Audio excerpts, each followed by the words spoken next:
Now, Roma Wines present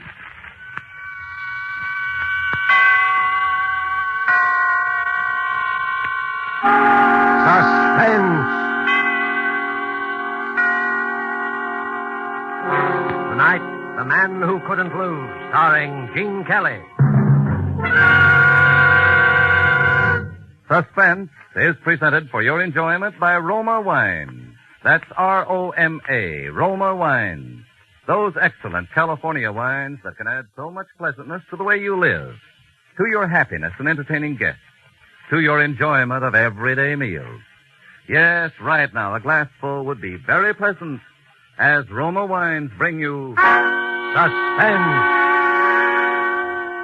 This is The Man in Black. Tonight from Hollywood, we bring you as star Mr. Gene Kelly in a suspense play by Emil C. Tepperman called The Man Who Couldn't Lose. It is a tale of dawn till midnight in a man's life, a tale of murder and money and luck. Such luck as pursues a man once in 100 years. But first, here is a message from your host, the Roma Wine Company of Fresno, California. Roma Wines, made in California, are of such uniformly superb quality that they are imported by many foreign countries as the choice of true connoisseurs of fine wines. Millions of Americans also enjoy the excellence of Roma Wines daily, with meals and when entertaining. In fact, more Americans enjoy Roma than any other wine. They know that Roma wines are truly inexpensive for wines of such distinguished character. They know Roma wines are of unvarying superb taste and quality, the result of age-old winemaking skill combined with modern knowledge. All this for only pennies a glass. So, for maximum mealtime enjoyment or when entertaining, serve Roma wines, a cool glass of appetizing Roma California sherry before dinner, a cool bottle of rich Roma California Burgundy on the table with the meal. You'll appreciate the enthusiastic comments of the family and guests. You'll be pleasantly surprised at how much added zest Roma wine brings to your table. Tomorrow, ask your dealer for R-O-M-A, Roma Wines. If he is temporarily out of Roma, please try again soon. Remember, more Americans enjoy Roma than any other wine. And now with The Man Who Couldn't Lose, and with the performance of Gene Kelly as Leonard Snell, the lucky New Yorker, we again hope to keep you in suspense.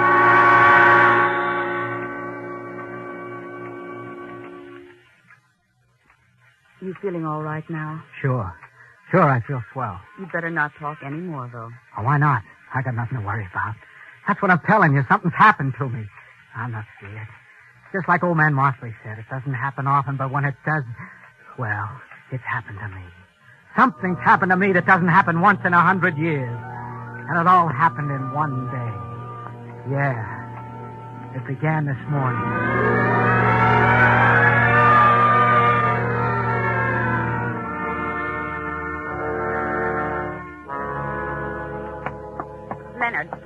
Leonard! Don't try to kid me. You're not asleep. Get up. Sure, okay. I cook your breakfast. I come home and cook your dinner. In between, I work behind that counter all day until I'm so tired I can't hardly stand up. The least you can do is get up and drive me to work. Sure, I will. And what do? Nothing. Now listen, Steve. You don't call what you do work, I hope. When did you last sell an insurance policy? When? I'll bet you can't even remember. I'm sure I can't. All right. And when you do get up enough energy to sell one once in a while, I never see the money. Horses, sweepstakes, tickets, and numbers, anything. Just so long as you can gamble it away. But do you ever bring $1 home? Not that I ever hear anything. Shut up. Don't you tell me to shut up, Leonard Snell. I pay the rent when it gets paid. I pay the grocery bill. I pay for everything. You'd think at least I'd get a little appreciation once in a while. I appreciate it. I hear about it enough. Well, why don't you do something about it then? Listen, Celia, I don't feel so good today. Sure. That's what you said yesterday and the day before. That's what you always say every time anybody talks about work. Well, I'm sick and tired of it. You promised you were going to get a job this week, and you're going to do it. Celia, there's something I got to tell you. Oh, I suppose you want to wheedle some money out of me again. Well, if you can't even keep a little lunch money in your pocket... No, Celia, listen, it's more than that. Oh, it is it? I suppose you got another hot tip on the races. Well, if you think I'm going to... Will you shut up? Well, I'm Listen, not... Celia. I've sold quite a few insurance policies in the last 6 months. Oh, you have you? Well, where's the money? Oh, don't pull that on me. You're going to get a job. All right. I spent the money. On the races. Yeah, only it wasn't all my money. What do you mean? I mean, I'm $1,800 short, and this is the last day to settle up my accounts with the company. You stole it. No, I thought I was going to get it back and make a killing. I had some tips that were supposed to be sure things. Oh, I get it. $1,800. Quite a coincidence, isn't it? Well, $1,703. What's the difference? And it just so happens that I have $1,800 in a safe deposit box that Aunt May left me this spring. Quite a coincidence. Celia, I got to get that money back to them today. Well, I don't believe a word of it. And you're not going to get that money. If I don't, they can send me to jail. And if I did believe you wouldn't get it. Maybe a few months in jail would teach you a little consideration. You know I got to have an operation sometime this fall. You think I want to go into a charity ward? Celia, they can give me 5 years. You've had your eye on that money ever since you heard I got it. But you're not going to get it. Why do you think I wear the key to that safe deposit box around my neck? Celia. I suppose you think I haven't noticed. Celia, I suppose you think I don't know all those times you tried to get that chain off my neck when you thought I was asleep. Celia, well, I wasn't quite as sleepy as you thought, mister. All right, Celia. And don't think you can wheel it out of me. All right, Celia. Len. Len, get away from me. Len. Len! Take your hand.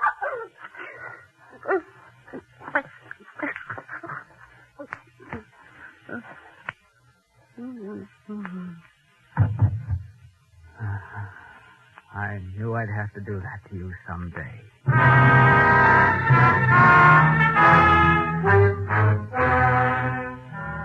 I bent over her. She was dead, all right. The key was on that little chain around her neck, just like it had always been. I yanked on the chain, and it snapped, and the key came away in my hand.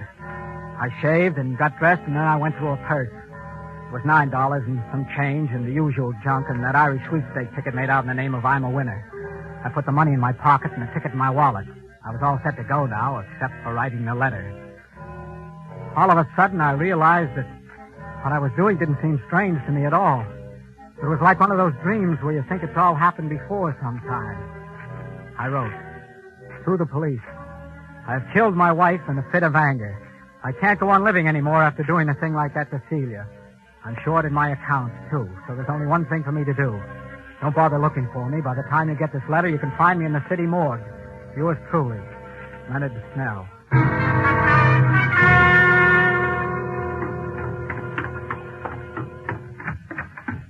Leonard! Oh, Leonard!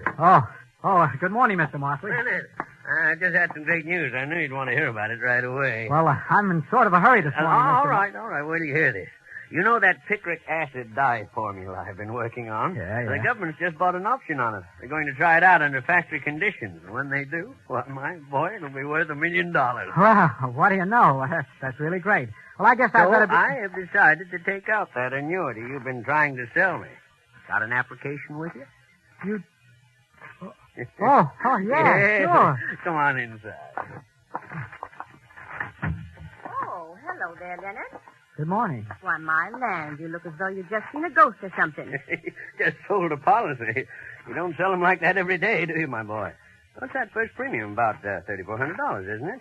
Yeah. Well, there's a nice commission in that, eh, Leonard? About $1,800, isn't it? Yeah? Yeah. 18. Well, Leonard certainly deserves it. Oh, yeah. He works very hard. I see him coming home every evening with that briefcase and all those papers under his arm. Most of those papers are the racing forms, aren't they, Leonard? Well, Yes, well, sit down, my boy. Watch out for those bottles, picric acid. You know, I've been watching you, Leonard. You've had a hard time, but you're a gambler. You believe a lot in luck. Well, now, I've got a theory about luck. Yeah. Now, when were you born? Huh? March 1st, 1878. Yes, sir, luck is something that can come in big doses sometimes, almost as though fate had planned it out ahead of time. Uh-huh. Who's the beneficiary? Oh, my wife, of course.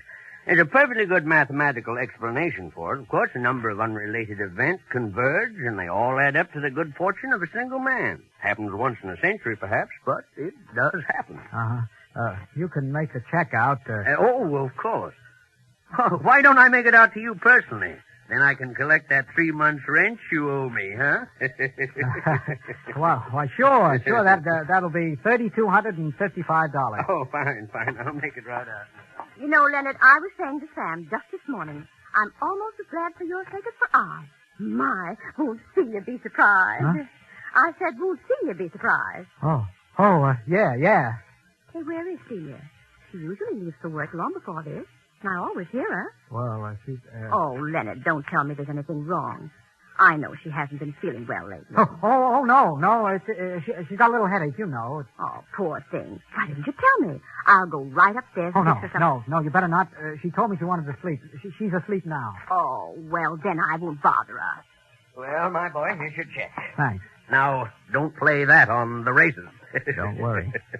But you keep playing your luck just the same. Well, luck is a funny thing. You've had a lucky start today. Maybe your luck has changed. Yeah, maybe it has.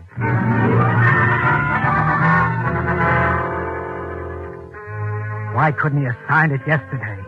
That's all I could think of for a couple of minutes. Why couldn't he sign it yesterday? That was done now. So I got in the car and drove downtown. First, I went to Celia's bank and got that $1,800 out of the deposit box. Nobody said a word. Then I went to Mosley's bank and cashed his check. I had over $5,000 now. I drove over towards the park. A clock in the jewelry store said 10:15. That was plenty of time. Park, I stopped and gave the once over to the bums sitting around on the benches in the sun. There's always a bunch of them there. Pretty soon, I see a guy that looks about right. Hey, you! Me? Yeah, you want to make $5? You mean a job? Oh, you won't have to strain yourself. I just hurt my wrist. I can't drive. I got to go uptown to meet a guy. Want to drive me? Oh, okay. You got a license? Yeah, I got a license. Let's see it. Okay. Here. Floyd Eustace. Omaha, Nebraska. You're kind of a long ways from home, aren't you? Yeah. But it's okay to drive within this state if you got a licensed driver with you. Okay, Floyd Eustace. You'll do.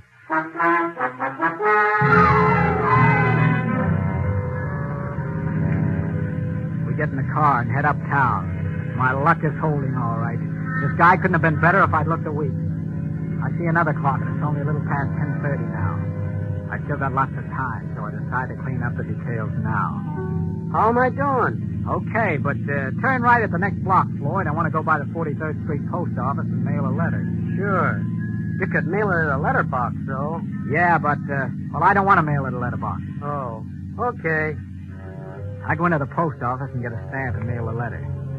The letter I tell about killing Celia, and it's just addressed to the police commissioner, 21 Center Street.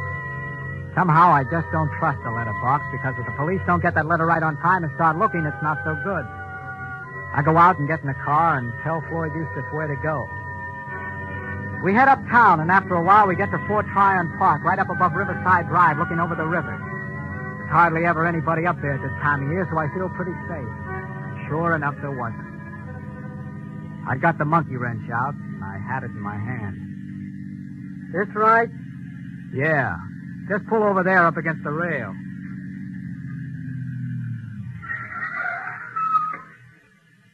Gee, I never been up here.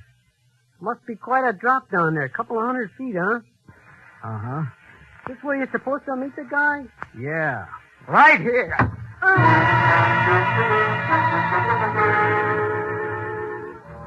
I dragged him into the back seat and took off all his clothes, and then all mine. I changed clothes with him right down to the underwear and socks. I put all my papers in his pocket. My license, old man Mosley's application, my wallet, the works. Then I dragged him up front again behind the wheel. Then there was something else I had to do that I didn't like much either, but I couldn't take any chances. I held his head back against the seat and raised the monkey wrench again. I hit him in the face. I hit him a lot.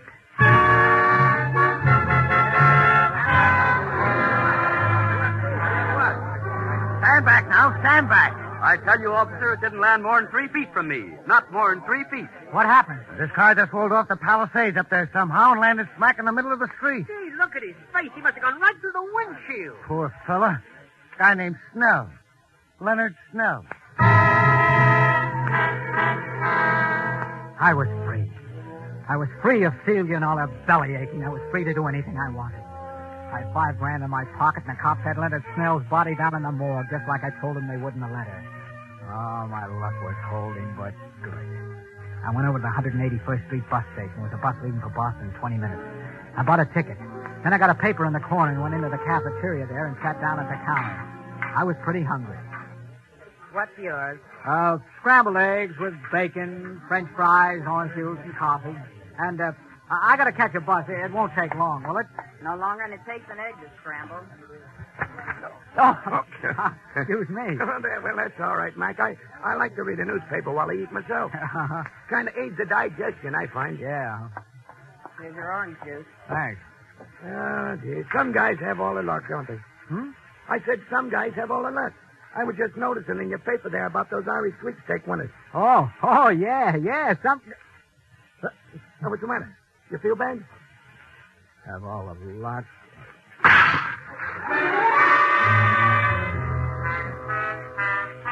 When I came to, somebody was swabbing my head with water. I paid my check and got out of there somehow and looked at the paper again. That's what it said, all right. I'm a winner, draws favorite in Irish sweeps. My ticket. And I went on to say how it was worth at least $40,000 and maybe $150,000 if the horse won. And all of a sudden, I was standing there cursing and swearing at Celia, right out loud, just as though she was alive. So I saw people were staring at me, and I stopped. Oh, if it hadn't have been for her, I'd have $40,000. $40,000. And now that $40,000 was just a one-way ticket to the hot seat. Because that $40,000 belonged to Leonard Snell, and that Irish sweep ticket was in Leonard Snell's wallet. And Leonard Snell's wallet was in the pocket of that bum that was supposed to be me. Why, now the cops would have it along with the rest of Leonard Snell's stuff down at headquarters after they put the body in the morgue. Well, I still had my $5,000 and a bus ticket to Boston. You can't get all the breaks all the time, was what I figured then. So I got in the bus. Plenty of seats in the rear. This seat taken? No, not at all. Sit right down. Thanks. Well, somebody must be feeling pretty good this afternoon. Huh? The guy that's got that there, I'm a winner, that ticket on the sweep. I see it says there they pay him $40,000 for it right now. $40,000. Yeah. I'd sure like to be in his shoes, wouldn't you? Yeah. And I see it says there... Here, do you want to read it? Well, you don't need to get sore. Skip it. Holy... What? All what? Hey, stop! Hey, let me out. I gotta get out of here. Will you make up your mind? I don't have to make up my mind, brother. I don't have to make up my mind. It was right then that I got the idea what was happening. It was just like old man Mosley said. It may only happen once in 100 years, but it was happening to me. Oh, my luck was riding high. And when your luck is like that, you just can't lose. Because there it was, right in the paper again on page 3. Freak explosion in Brooklyn kills 3, and it was my house. And the people killed were Mosley and his wife and Celia. They thought it was caused by old Mosley's chemicals or something. I didn't know. I didn't care. All I knew was they thought Celia had been killed by the explosion and the fire, and I was in the clear. I could walk into the police station, get my sweepstakes ticket, collect that $40,000, be set for life. Oh, I knew just what I was going to tell them. It was a lead pipe stick. I was walking on air all the way to the police station. I was going up the steps, and I stopped. Because I just remembered something terrible, and if I'd remembered it 10 seconds later, I'd have walked right into the electric chair. I remembered the letter. I was late. I'm warning the cops that had that letter, telling how I killed Celia. That letter that I'd taken all the trouble to mail at the 43rd Street post office so I'd be sure to get off all right. Well, even worse this time than I had before, because it seemed like I'd almost had that money right in my hand. I was pretty shaky. I went into a bar to get a drink. Yes, sir. What would it be? A double rye. All right, sir. Like a little chaser on the side, huh? No. That'll be... Just leave the bottle. Oh, yes, sir.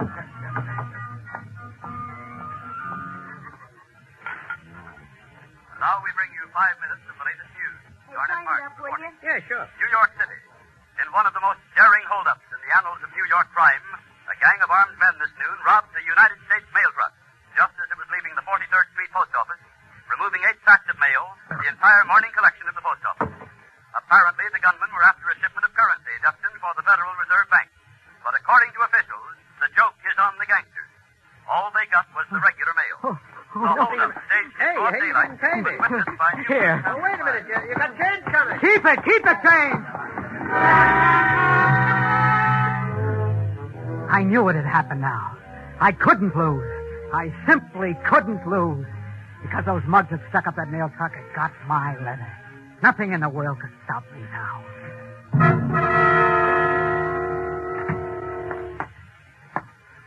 Officer, I've just been held up. Held up, huh? Yeah. Well, what happened? Well, I picked up a guy who asked me for a lift about 225th Street and Broadway. I was driving along by Van Cortlandt Park when suddenly grabbed me.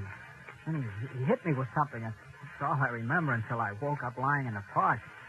My car was gone, and then I found out he'd taken my wallet, my money, well, everything. I see. What's your name? Leonard Snell.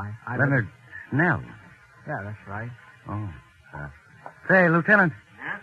This gentleman is Mr. Leonard Snell. He was held up this morning and his car was stolen. Oh. Just sit in here, will you, Mr. Snell? Why? Sure. Sit down. Thanks. I got some news for you, Mr. Snell. Did you find my car? Well, yes, but, Well, you haven't seen the papers today? not since this morning. I got some good news and some bad news for you, Mr. Snell. Maybe I'd better tell you the bad news first. Pretty bad. Go ahead. Your wife was killed this morning, Mr. Snell, in a fire at your home. My wife? Killed? And this probably won't interest you much under the circumstances, Mr. Snell, but you've drawn a ticket worth $40,000 in the Irish sweepstakes. Win the Irish sweepstakes and then lose your wife the same day. Some people sure have all the hard luck in the world.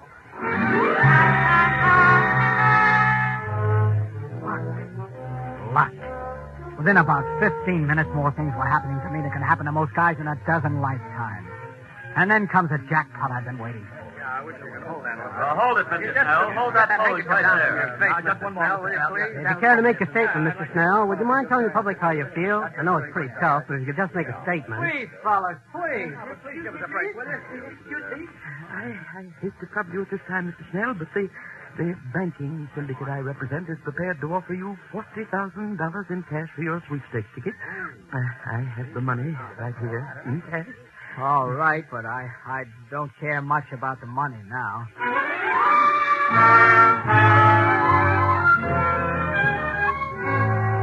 That was at 4:30. By 6, I have $45,000 in my pocket. Cash. And I'm registered at the Waldorf and sitting down to dinner. I'll take the plank steak, please. Medium. Yes, sir. I'll have your order very shortly. Hello, pal. Mind if I sit down? Oh, you a reporter? Not exactly. I'm sort of a collector. You owe me 40 grand, pal, and I come to collect. Now. 40? Why, I don't know. Oh, yes, you do, pal. Remember that little letter you wrote to the police commissioner this morning that you mailed at the 43rd Street post office? Remember that? Some friends of mine found it. They figure it's worth just about 40 grand. You're one of the guys that stuck up that mail truck. You want to make something of it? There's a big reward. There's a cop right outside the hotel. Kind of figured you'd play ball. Where's the letter? My friend's got it right outside in the car. You still got that dough in your cash, like the paper said? Yeah. Come on. All right. Yeah, you're a pretty lucky guy at that, pal. Suppose somebody else has got that letter. Don't worry, pal. Your secret is safe with me. Here's the car. That the guy, Frankie? Yeah, and he's acting real reasonable, too. Get up the cash, pal. You recognize the letter, don't you? Yeah, here's your money. And here's your letter.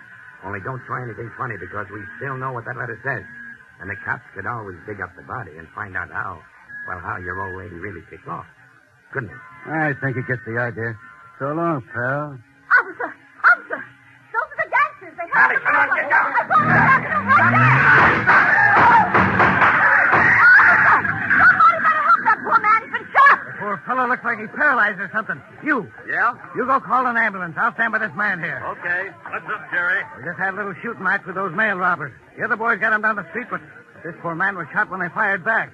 Hey, what's this letter here in the street? Addressed to the police commissioner. The fellow that shot had it in his hand before he fell. You better open it. It might be evidence. All right.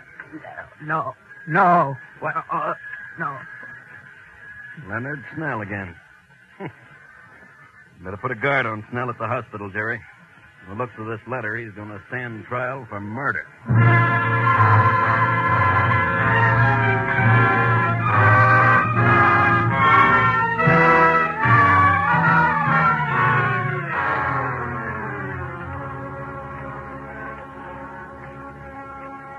You'd better not talk anymore, Mr. Snell. What's the difference?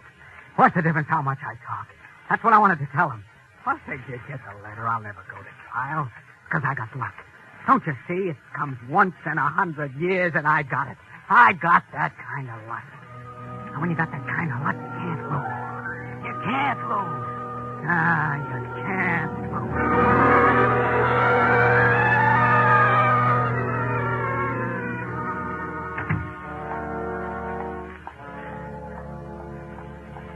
Oh, hello. You still here? Yeah, I got to guard that fellow Snell as long as he's here in the hospital. But did you ever see the like of it? I don't suppose one man ever had so much luck in one day in the whole wide world. Well, I guess his luck is played out now, all right, though. It's funny. He said, you can't lose. Well, he's wrong there. Look at that ladder's going to fry. Just as sure as my name is Jerry Malone. No, you're wrong, Jerry. His luck is still good. What? He's dead.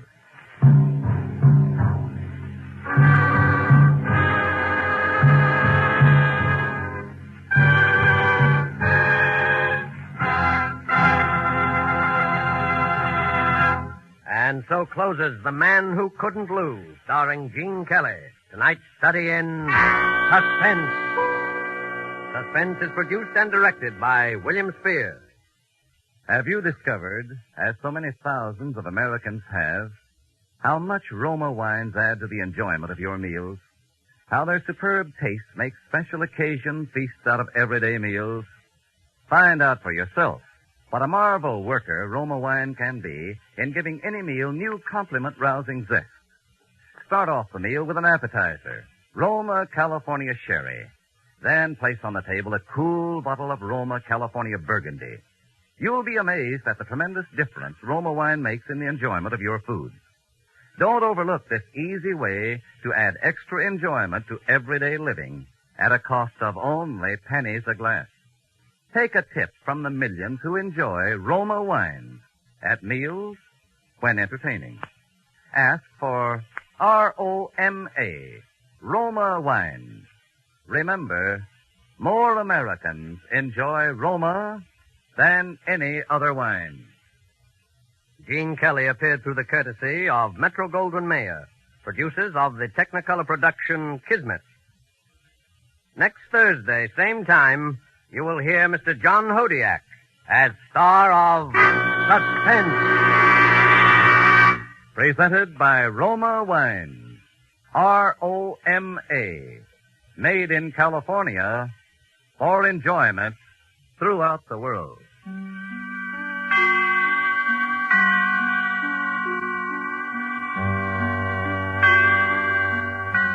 This is CBS, the Columbia Broadcasting System.